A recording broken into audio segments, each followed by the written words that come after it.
Histoire d'éveil spirituel et d'élévation de conscience, Curiologie, c'est le podcast des connectés qui cherchent des réponses au-delà du réel.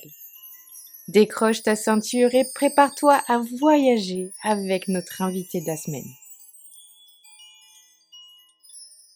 Bonjour à tous et bienvenue dans ce nouvel épisode de Curiologie. Aujourd'hui, je suis avec Flavie Géant.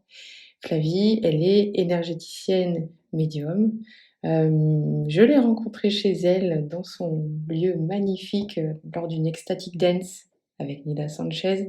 Elle nous avait fait 2 voyages au tambour chamanique et c'était vraiment très très beau. Salut Flavie. Salut Angélique. Euh, Est-ce que tu peux te présenter un petit peu plus en profondeur? Oui.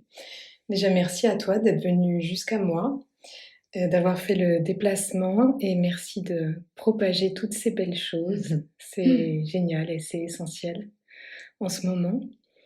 Oui, alors c'est vrai que tu disais énergéticienne et médium, je sais jamais vraiment comment me définir. C'est un mix, entre plein de choses, mais ma médiumnité, elle est essentiellement, de l'ordre, du canal, c'est-à-dire que, je vais pas forcément aller chercher à rencontrer des êtres décédés comme peuvent le faire, certains médiums.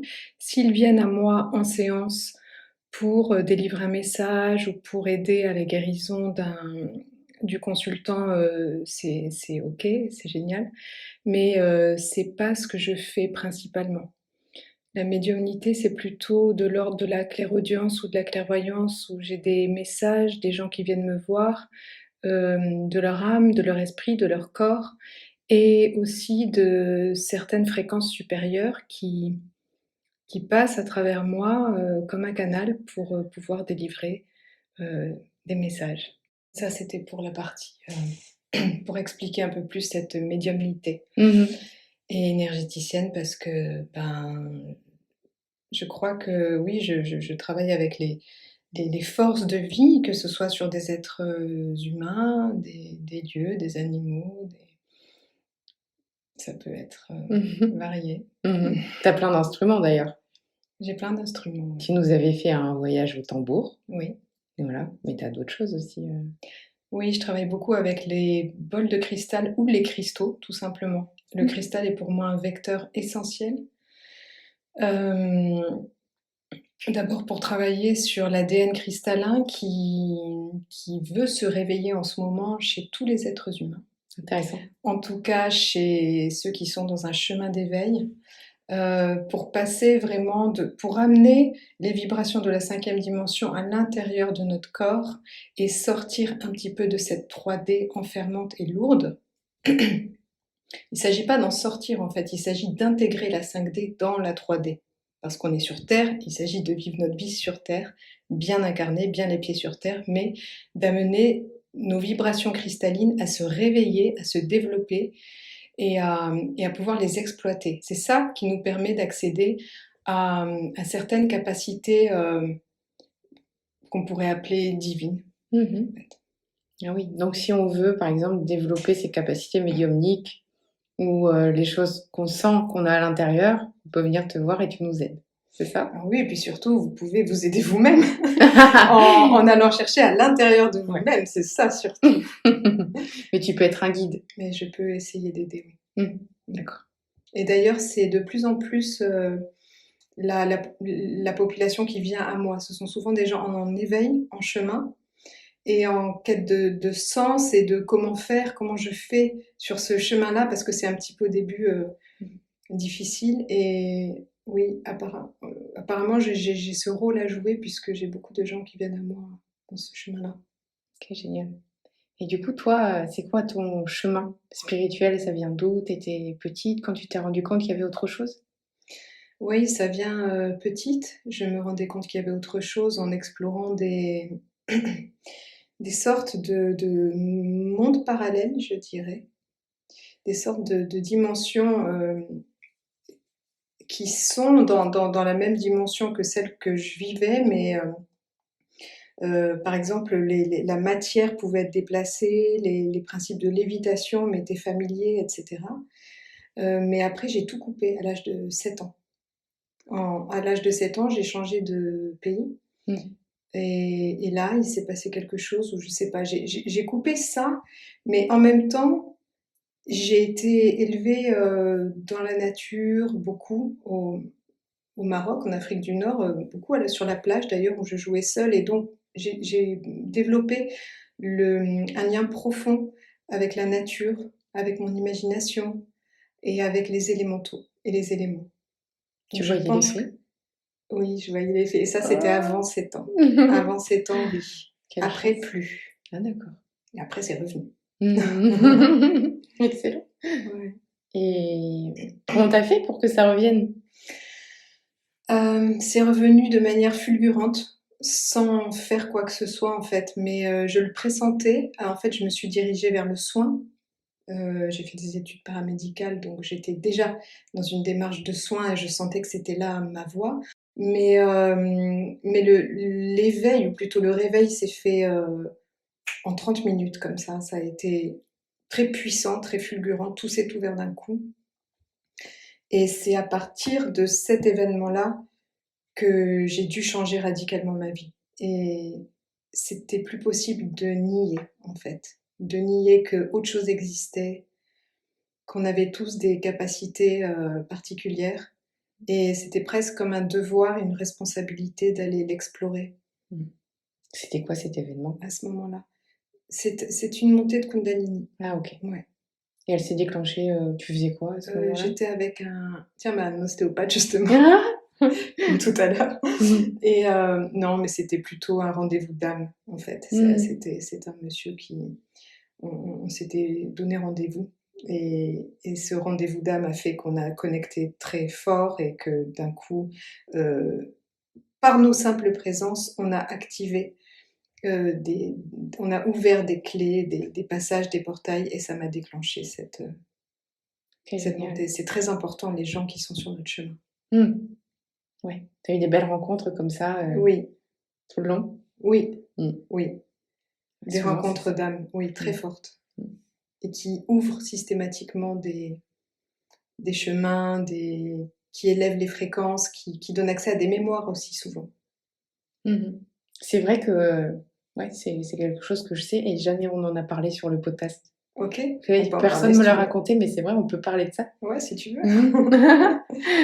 Ouais, moi j'ai l'impression que tout le long à partir de ce réveil spirituel, j'ai des jalons sur ma route comme ça, qui étaient, personnifiés par des maîtres qui m'ont enseigné et chaque maître, on s'est reconnus instantanément et à chacun c'était un rendez-vous d'âme, c'est évident. Mmh. Ça, c'est pour ceux qui m'ont enseigné et il y a eu aussi quelques personnes, qui n'ont pas été des maîtres pour moi, des maîtres enseignants, mais qui m'ont également énormément apporté et on s'est reconnus en une fraction de seconde, avec même parfois des vies antérieures qui arrivaient instantanément. Mmh. Donc vraiment une reconnaissance directe et tout d'un coup, ça réveille quelque chose d'endormi, dans tous les corps. C'est pour ça que les rencontres avec les êtres humains sont très, très importantes. Quand vous avez comme ça des moments où vous vous dites: «Mais on se connaît, il se passe quelque chose, hein», tu vois? Quelque chose de très Mmh. fort, c'est pas du tout anodin, ce D'accord. qui se passe derrière. Mmh. Et du coup, quand est-ce que tu as décidé quand tu as dit: «Je vais changer ma vie», tu pars du soin, Ouais, médical pour aller, vers le soin énergétique. ouais, Tu te formes ou tu apprends avec des maîtres justement? ouais, je quitte tout d'abord, du Mmh. jour au lendemain, OK. mon confort, Mmh. mon salaire, enfin en tout Ouais. cas j'étais correctement, payée et puis je me lance dans l'inconnu et je me forme. Oui, je fais plein de formations différentes, en écoutant toujours, mon cœur, les synchronicités, ce qui se présente sur mon chemin Mmh. et puis de tout ça, je fais, mon alchimie à moi et c'est comme si j'avais glané un petit peu de chaque, formation Mais surtout, à partir du moment où mes sens se sont ouverts, j'ai commencé à être enseignée, en plus des maîtres en chair et en os, à être enseignée par les maîtres de là-haut, en fait. Mhm. Des maîtres spirituels, des guides, Ouais. qui, eux, ont commencé à m'enseigner vraiment intensément. Le jour, la nuit. Quand tu rêves, c'est ça? Ouais, quand je rêve, ou même la nuit, ils me réveillaient et j'avais un enseignement. Beaucoup la nuit, oui. D'accord. C'est pas sympa, ça. Ben, c'était comme ça. C'est après, quand tu es engagé sur ce chemin, de toute façon, tu dois y être pleinement. Mhm. Ouais. Voilà, je me suis formée, etc.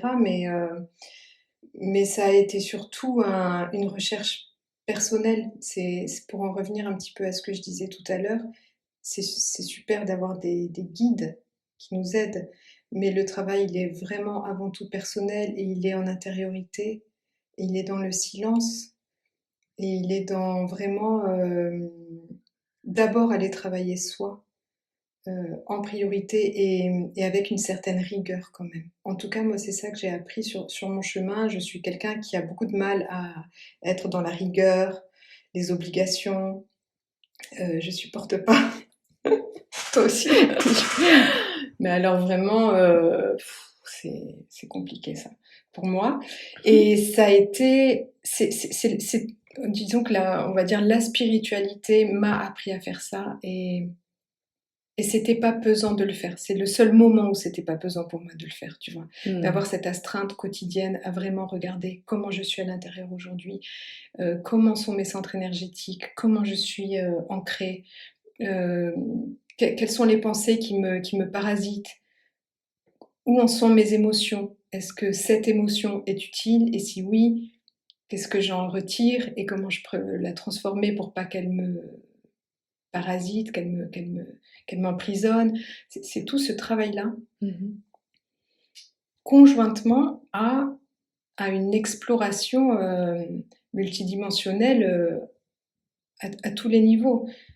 C'est-à-dire que le chemin, il est à la fois très simple, donc revenir à soi, comme on disait, une grande simplicité. Mais il peut être aussi très poussé, et il peut demander de grandes exigences, comme par exemple aller sur des lieux spécifiques qui vont venir t'activer quelque chose, aller sortir de ta zone de confort pour aller te mettre dans des extrêmes, pour aller chercher quelque chose en toi, tu vois, de profond que tu percevais peut-être pas avant. Je dirais que c'est un juste équilibre entre se pousser et faire une exploration très intense, et puis des moments de vraiment grande simplicité. Donc ça passe, tu dis, par l'exploration de soi, par divers outils aussi. Enfin, je veux dire, nous, on fait ça avec des livres, par exemple, tu sais. J'ai commencé par Lise Bourbeau, Ouais, mais au final, c'est de ouais, l'exploration de soi. ouais, bien sûr. T'as d'autres pistes qu'on peut faire pour s'explorer? Pour s'explorer soi-même, je te dis le silence. Ouais, mais Le la silence. méditation, tu veux dire? Ah oui, il y a plein de formes de méditation. Tu Tu sais, il y en a tout un tas, et essayer de juste apprécier déjà le silence dans ta vie quotidienne.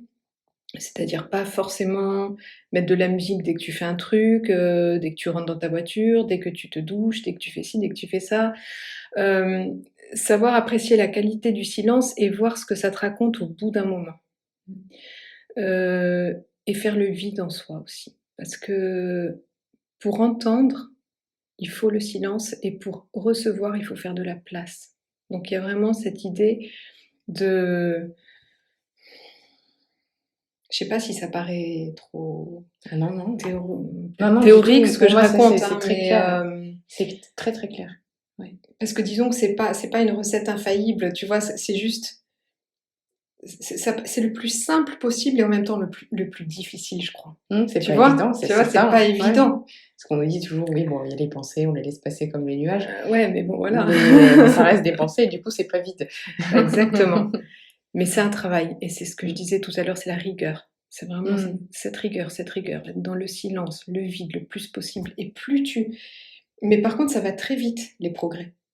Tu vois, par exemple, en méditation ou en cette recherche de silence, ça va très vite. Le premier jour, tu vois que tu te poses en méditation, puis tu vois ton corps inconfortable, tu as une douleur qui t'embête, ou tu as plein de pensées qui viennent, et tu as ce truc d'inconfort, comme si ton corps voulait lutter comme ça, comme une bête sauvage, là, et puis toi, tu dis non, non, c'est moi, je suis souveraine, c'est moi l'esprit dans mon corps, c'est moi qui décide. Et tu commences à calmer.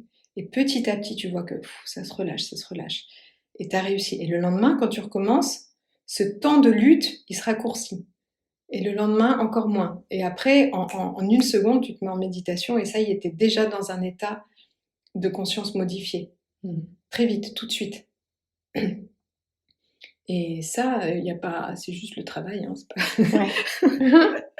La volonté et le travail. Quoi. Et il faut le savoir aussi. Bah, maintenant, vous le savez tous. Il faut le savoir. En tout cas, c'est comme ça que moi j'y arrive. Mais... Oui. Et tu disais, tu parlais d'une montée de Kundalini tout à l'heure. Qu'est-ce que ça a changé dans ta vie juste après? Il n'y avait plus rien qui était pareil. Plus rien. Enfin, plus rien. Enfin, tout était pareil, mais avec une conscience accrue, certaine que tout était vibratoire. En fait, ça a été vraiment un déclenchement dans tous mes sens. Puisque avec mes sens, je pouvais sentir ces vibrations à tous les niveaux. Donc ça a été comme une révélation, je ne pouvais pas la remettre en cause. Oui. Tu vois, c'était sûr pour moi, c'était une évidence, que ça y est, tout était vibratoire, que l'invisible était visible, qu'on avait des capacités extrasensorielles incroyables, et qu'il fallait les explorer et le partager. Et... Tu voyais du coup des choses, par exemple quand tu voyais les gens, tu voyais des choses derrière, ou voilà, il s'est vraiment passé des trucs alors vraiment très concrets, style par exemple ce jour-là je pouvais entendre des gens parler de très loin, ou je pouvais toucher les murs avec juste les vibrations de mon corps, ou tu vois, des choses vraiment concrètes quoi. Et après, si tu veux, de la même manière que ça a été fulgurant, la médiumnité est arrivée aussi de manière fulgurante. D'un jour à l'autre, tout d'un coup, j'ai commencé à entendre des trucs, voir des choses et tout ça. C'était pas trop lourd? Alors, c'était pas trop lourd. J'étais vraiment préparée. Je pense que vraiment dans mon incarnation, c'était clair que c'était tellement mon chemin que c'était pas lourd. Le seul truc qui a été un petit peu compliqué au départ, c'était d'avoir accès à des images les êtres décédés. Tu vois, c'était un peu au début... Ça m'a fait un peu peur, quoi, au début. Voilà. Ça m'a fait un peu peur. Mais du coup, on a eu une conversation, et je leur ai demandé de pas trop venir, de me laisser la nuit dans ma chambre tranquille. Ça me faisait peur, j'étais pas prête. Et puis après, j'ai plus eu peur. Mais on a réussi à se réguler. On arrive à bien communiquer, en tout cas. D'accord.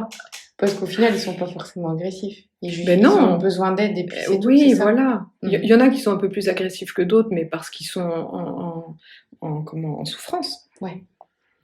Mais on peut communiquer avec l'invisible et poser ses limites. Ça aussi, c'est important, je crois, à dire. Non quand on commence à avoir accès à l'invisible, on est toujours maître.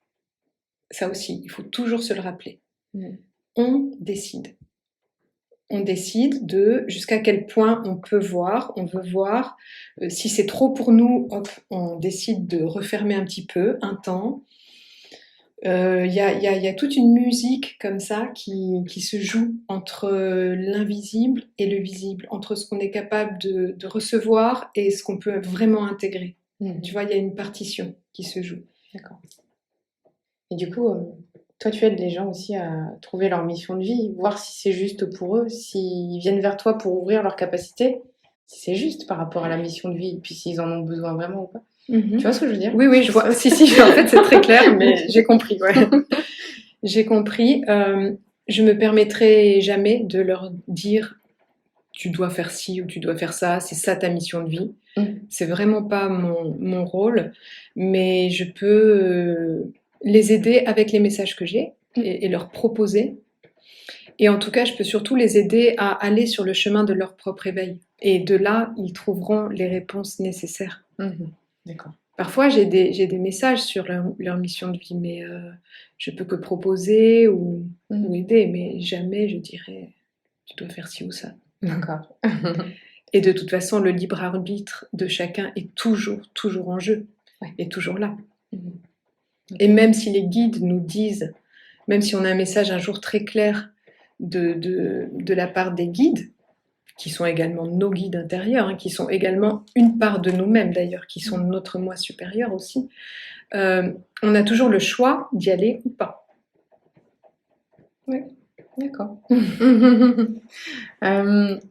Tu as d'autres rencontres comme ça à raconter qui ont été, clés pour toi?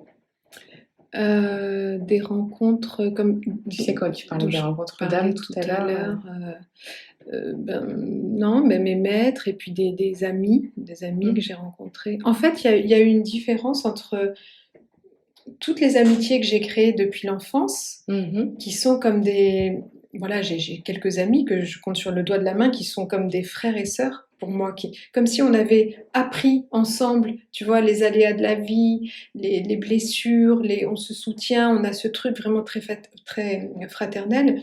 Et puis ensuite, il y a les rencontres qu'on met sur notre route qui sont différentes, qui sont ces fameuses, je sais pas, c'est des trucs, encore la dernière fois, j'étais dans le désert et puis, j'ai rencontré une femme, ça a été, instantané quoi, et avec elle, ça provoque des échanges. Nos échanges nous ouvrent des portes l'une et l'autre et en fait, on se monte vibratoirement l'une et l'autre et parfois même on a des réponses. On rêve l'une de l'autre en ayant des réponses, tu vois? Mmh. Et ça me l'a fait, avec cette femme, ça me l'a fait avec aussi, un homme que j'ai rencontré il y a 2 ans, avec qui pareil, ça a été une fulgurance, c'est des soins permanents, c'est magnifique ces rencontres. Ouais. C'est le résultat d'une vie connectée, en fait. Exactement. Mmh. Ouais, Quand ce on sont est les aligné, cadeaux, ouais, ce ouais, sont les vrais cadeaux d'une vie connectée, alignée, très consciente, en ça tombe fait. de partout. C'est Ah oui, génial. ah oui, ça c'est vrai, ouais. C'est Karen qui disait: «La vie est magique». Mais la vie est magique et Mmh. je souhaite vraiment souvent quand je donne des stages ou comme ça, c'est souvent un de mes derniers mots, c'est n'oubliez surtout pas ça, que Mmh. la vie est magique. Ouais. Mais il faut savoir la reconnaître, la magie, pour l'amplifier après. Mmh, c'est vrai. Ouais. On pourrait même parler de ton voyage que tu prépares. Qu'est-ce que tu vas faire? Il y a quand même un but derrière ça, peut-être? Ouais, oui. J'imagine. Ouais, ouais. En fait, on part, dans une semaine là, avec toute ma famille, c'est-à-dire mon mari et mes 2 filles, une qui a 18 ans, une qui a 5 ans. On part faire un grand road trip, d'1 an en Amérique. On n'a pas encore le programme défini, ça sera Amérique du Nord, Amérique centrale, Amérique du Sud, si on peut tout faire, mais on part vraiment en liberté totale et voir ce qui se passe. Mmh. Et ce voyage, c'était pareil comme une évidence qu'on devait le faire. Alors, à titre personnel, ça va être juste une magnifique expérience avec ma famille. Mais maintenant, tous mes voyages sont très connectés, sont très conscients et il s'avère, à chaque fois, je découvre après, soit pendant, soit après, quels étaient les buts, quels étaient soit les médecines que j'avais à recevoir, soit les médecines que j'avais à apporter. Heu par exemple, il y a beaucoup de voyages que j'ai faits où je me retrouvais sur un lieu et on me demandait de procéder à une libération d'âmes, par exemple, beaucoup d'âmes qui étaient, bloquées, des guerres, des massacres, des choses comme ça, beaucoup de génocides.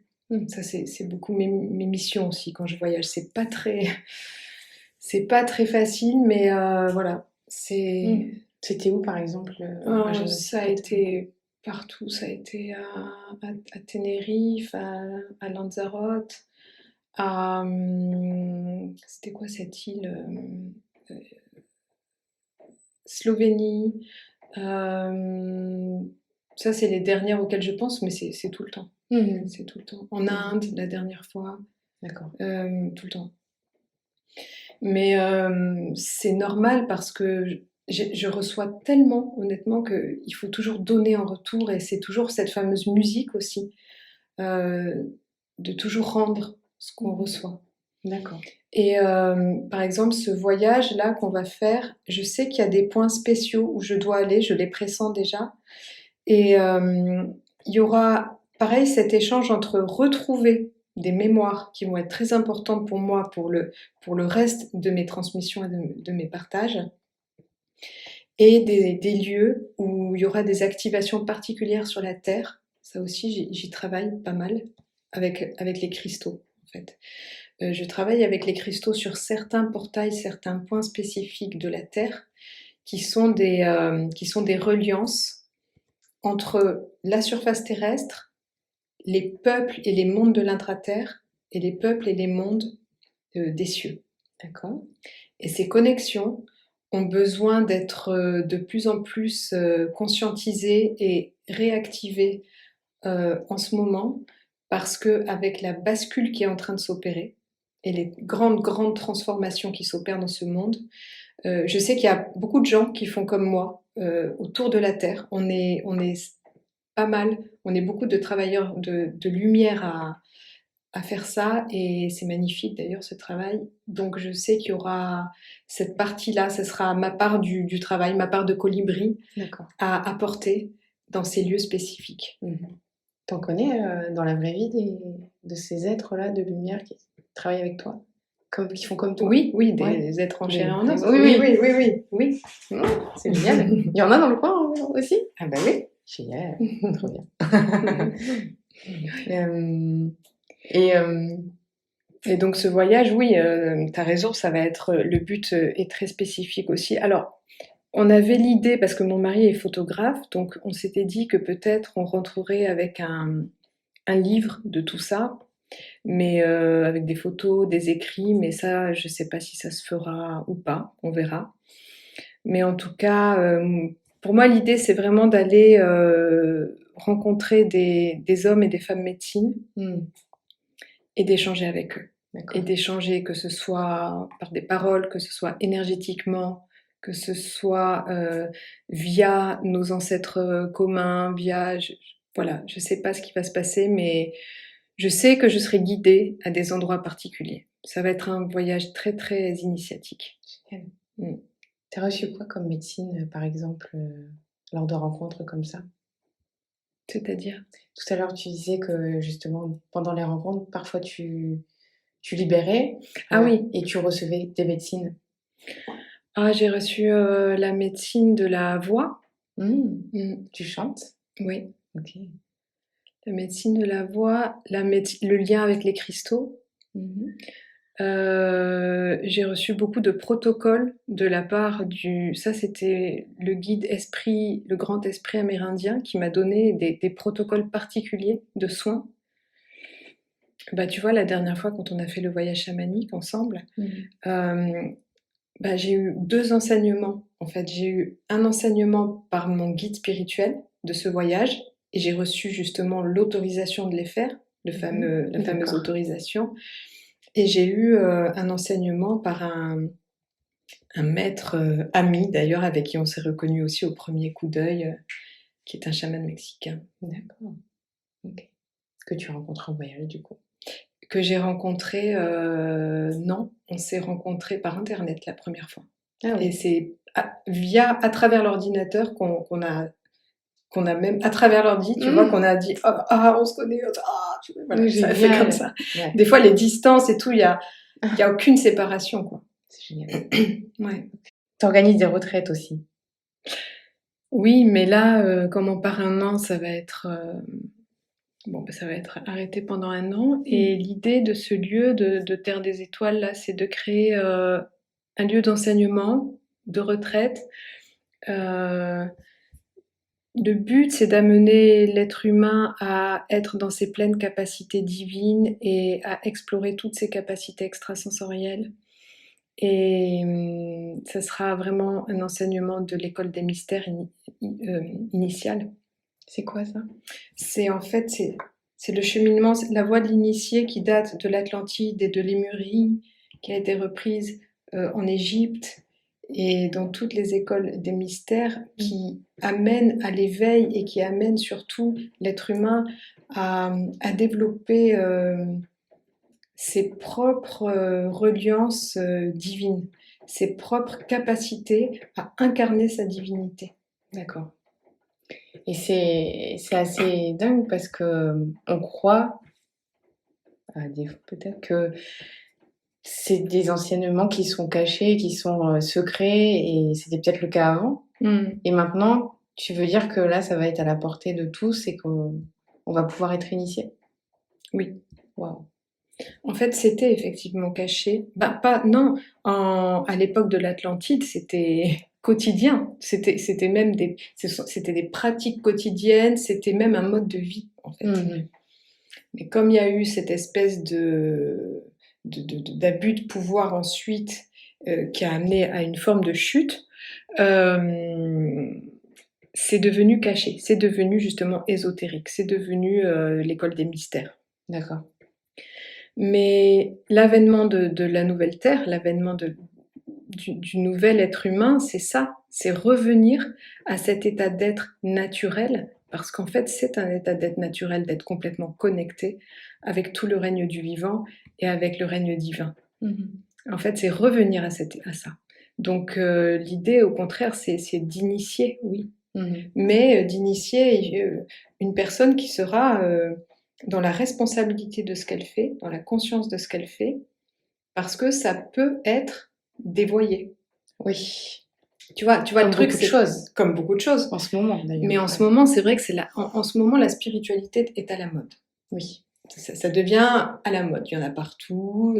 T'achètes des oracles à Intermarché. Enfin, non, enfin, j'en sais rien, tu vois, mais c'est devenu complètement à la portée de tous. Et c'est génial. C'est génial parce que ça prouve cet éveil massif planétaire. Mais la contrepartie, c'est que du coup, dans ce milieu, il y a de tout. Il y a de tout. Donc, ce qui est important, c'est vraiment d'affiner son discernement et de pas se laisser. C'est pour ça que tout à l'heure, je disais toujours revenir à soi, toujours revenir à la simplicité. Parce que ça va être notre boussole. Ouais. C'est à partir de là, à partir de l'espace du cœur, qu'on va ressentir ce discernement. Pas se laisser dévoyer, pas se laisser mettre de la poudre aux yeux, tu vois. Parce que c'est quand même du coup un milieu qui est devenu, voilà, comment dire. Il n'y a pas que du bon, il y a des gens qui sont dangereux, il y a des gens qui veulent juste gagner de l'argent. Ben oui, Ils ont voilà. été formés 3 jours sur un truc, ils savent. Voilà, c'est aberrant, quoi. Voilà. Mais ça fait partie du système, ça fait partie de l'apprentissage de chacun. Et il y a le positif et le négatif, et c'est comme ça qu'on forme un tout. Donc, quoi qu'il en soit, il faut quand même avoir de la compassion, beaucoup de compassion pour ces gens-là, et leur apporter le plus de lumière possible, parce que ils nous aident, ils aident aussi les gens à aller vers le discernement et à aller vers la quête de la véritable lumière. Et on peut se tromper, on peut tous se tromper. Ok, c'est vrai.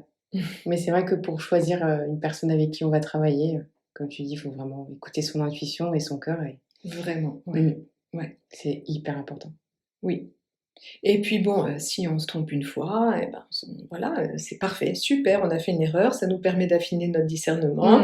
On se trompera pas une deuxième fois, et voilà, c'est pas grave. Mais on peut être confronté à des choses difficiles sur ce chemin, à des personnes même mal intentionnées. Ça nous renforce. C'est pas grave, il faut passer par là.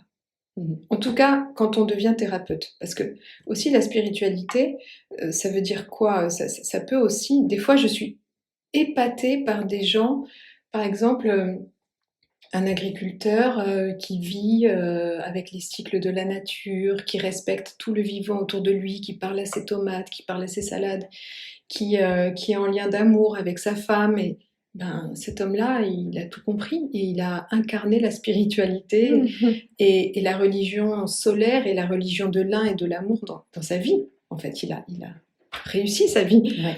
Mais après, si tu veux devenir vraiment thérapeute et aider les gens, là, c'est un travail beaucoup plus poussé. Parce que tu dois être capable de voir à travers, d'alchimiser, c'est un travail plus poussé. Donc un travail sur soi, vraiment Oui, énorme à la voilà, base. c'est ça la rigueur dont je parlais tout à l'heure. C'est quand, à partir du moment où tu as une responsabilité sur l'autre, ben, tu dois faire un travail important et intense sur toi. Ok, c'est de bons conseils ça. Et qu'est-ce que tu pourrais conseiller toi, des personnes qui veulent juste cheminer dans leur spiritualité, pas forcément être thérapeute, tout ça, mais cheminer et grandir et on en a parlé, on a déjà eu des conseils tout à l'heure, le silence, tu as parlé de ça. D'abord, il faut...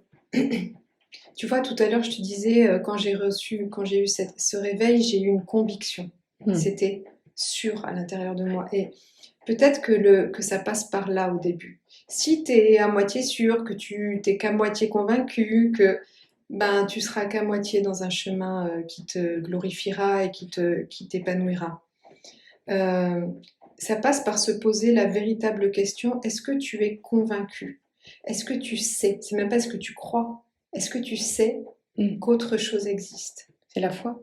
C'est la foi. Ouais. À partir du moment où ta foi est chevillée au corps, que tu as la foi, tu es déjà dans ton chemin. Et tu es dans ton cœur. Parce que tu as ce lien avec le... Tu sais, ça me fait penser à... Hier, j'ai vu un truc passer là-dessus. Tu vois, dans la chapelle Sixtine, là, la fresque de Michel-Ange, il y a Dieu et Adam qui vont se toucher le bout du doigt, là, comme ça, tu vois. Et cette fresque, il y a Dieu vraiment, il tend le bras, il essaie de toucher l'homme comme ça, presque il va tomber de son nuage. Et il y a Adam qui est comme ça, qui lui tend le doigt, mais bon, tu vois, comme ça, quoi. Sans conviction. Ouais, sans conviction. Enfin, ils se touchent pas d'ailleurs les doigts, tu vois. Et c'est ça, quelle force tu mets pour aller toucher le divin? Quelle conviction tu mets dans ton chemin? Est-ce que tu vas vraiment aller tendre le doigt et t'y vas? Et ou est-ce que tu es comme ça, toujours un peu entre deux? Voilà, ça veut dire, est-ce que tu restes toujours dans tes peurs? Ou est-ce que tu vas dans l'amour? Génial. Un autre conseil peut-être ou c'est bon pour toi? Et je suis partie dans un grand délire. Ah oui, c'est rigolo. C'était pas un conseil très pratique. Ah, si, attends, j'adore. je vais revenir à un conseil plus pratique. Eh ben, pour celui qui veut commencer à cheminer, déjà, c'est de s'accorder 5 minutes, 10 minutes, 1 heure par jour, c'est génial, mais s'accorder un moment off de tout, déjà. Déjà pour être et arrêter de faire, et pour être dans la réception. La première chose à faire. Et bien sûr, mais ça c'est des basiques, faire attention à l'eau que tu bois parce que, en fait, à partir du moment où tu chemines, tu vas forcément élever tes vibrations, tu vas élever ton taux vibratoire et ce qui en fait partie, c'est tout ce que tu ingères, l'eau, la nourriture. Donc, par exemple, si tu peux avoir une eau que tu vas magnétiser ou tu vas lui dire des mots d'amour, tu vas chanter dans ton eau, elle va pas avoir le même taux vibratoire quand tu vas la boire. Ah ouais, c'est génial ça. Si tu bénis ta nourriture avant, elle ne va pas avoir le même taux vibratoire. Comment on fait? Alors, il y a plein de prières différentes, mais si déjà tu apposes tes mains au-dessus de la nourriture et par exemple, tu imagines une grande lumière blanche qui va sur ta nourriture pour la purifier, tu remercies la nature ou les animaux et tu proposes que tout soit partagé pour tout le monde. Déjà, ton taux vibratoire et le taux vibratoire de ta nourriture vont radicalement augmenter. Attention à tes pensées, à ce que tu penses, à ce que tu rumines, à ce que tu dis. Quand tu dis du mal des autres, le mal passe d'abord par toi avant d'atteindre les autres, il faut le savoir. Donc tu te salis d'abord, tu salis ton chakra de la gorge. Attention à ce que tu dis, à ce que tu penses. En fait, oui, c'est ça peut-être le plus grand conseil, c'est que À partir du moment où tu chemines, il faut savoir que tous tes actes doivent être conscients. Ça veut dire que tu fais rentrer le sacré dans ta vie. Et à partir de là, tu ne peux plus faire les choses n'importe comment. Tu dois avoir une certaine rigueur, mais ça ne veut pas dire que tu es contrôlant ou rigide. Ça n'a rien à voir. Tu es dans le mouvement, la souplesse, la fluidité de la vie, mais tu es dans le sacré. Et tu fais attention à ce que tu fais.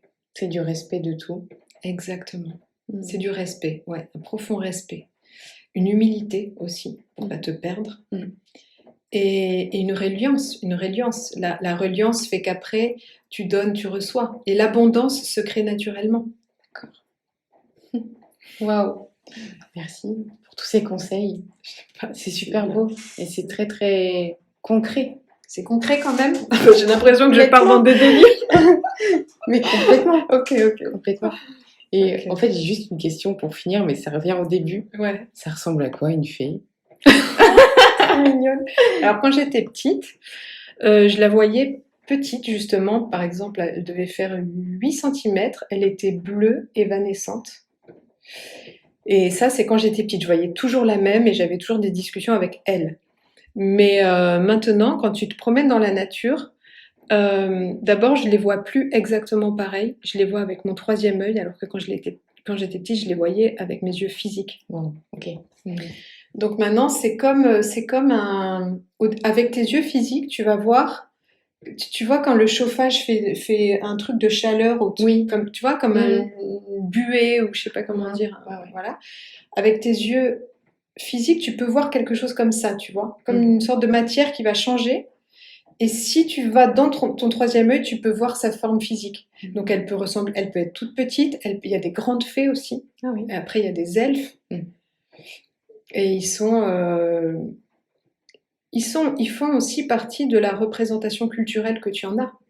Parce que la plupart des émanations de fréquences supérieures se manifestent à toi de la manière dont tu vas pouvoir les recevoir et les voir. D'accord, je vois. Tu vois ? Un Chinois et un Américain, il ne verra pas la même chose. Non, ça ne veut pas dire que ça n'est pas réel et que ce n'est pas la même émanation. C'est juste qu'on a tous des filtres, des réglages mentaux, culturels, sociétaux qui font qu'on va la voir d'une certaine façon. D'accord.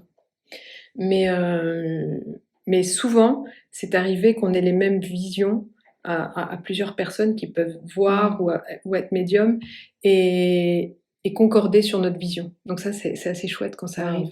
C'est chouette, ouais. C'est beau. Merci beaucoup. Avec plaisir. Est-ce que tu veux rajouter quelque chose ou est-ce qu'on dit au revoir ?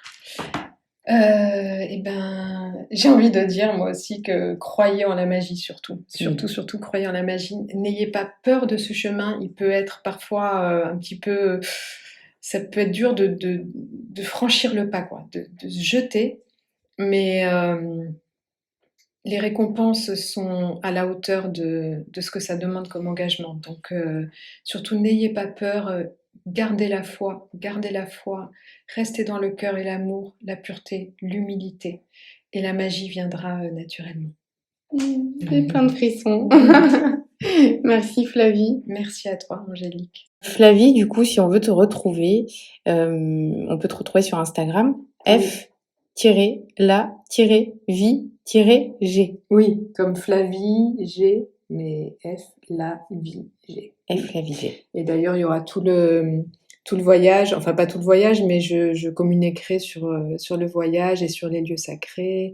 Et je pense que j'ouvrirai des espaces de soins et j'offrirai aussi des soins collectifs gratuits par rapport aux lieux de pouvoir et aux lieux sacrés sur lesquels je me trouverai. Chouette. Voilà. Petit live Instagram ou quoi, peut-être. Oui, voilà. Génial, génial, super. C'était super chouette, c'était très très beau et j'espère que ça vous a plu et voilà, à très vite pour un nouvel épisode de Curiologie. Tu as vécu un éveil spirituel et tu as envie de le partager ? Contacte-moi via le compte Instagram de Curiologie. Si tu trouves que le podcast est utile, soutiens-le en laissant un commentaire. Tu peux aussi le partager à toutes tes amies connectées. À très vite pour un nouvel épisode de Curiologie.